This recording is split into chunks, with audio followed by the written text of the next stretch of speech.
গাইছ কি ক'ব, ইয়াৰ মানুহজনে কচু সিজাই আছে। গতিকে মাজতে পোৱালীজনী উঠিলে, ময়ো সিজাই আছিলোঁ। তাইৰ লগত অকণমান ধেমালি কৰি লৈছিলোঁ। ধেমালি কৰি ল'লে মনটো ভাল লাগিব যে। শুই উঠি ল'ৰা ছোৱালীবোৰে এনেও আমনি কৰেই। সেই ধেমালি তাই ফুটটো লাগে এৰাব বিচাৰিছে। ধেমালি কৰি আৰু ময়ো সিজাম মানে কি আৰু সিজাই এটালৈ মানুহজনে মই চাফ চিকুণ কৰিম আৰু তাৰপৰা ইয়াৰ মানুহজনে সিজাই এটাই মানে আৰু তেওঁ ইয়াত ধুইছেগৈ।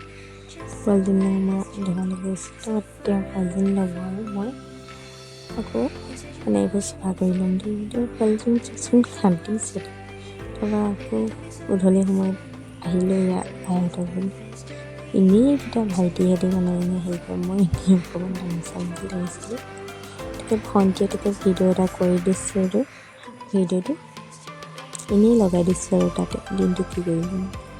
তাৰপৰা এই শাক কেইডালমান ছিঙি আছোঁ গধূলি সাজলৈ। ৰাতিপুৱা সাজ খাই এটালৈ দুপৰীয়া সাজলৈ চিন্তা, দুপৰীয়া খাই এটালৈ গধূলি সাজলৈ চিন্তা, এনেকুৱাই আমাৰ একেবাৰে।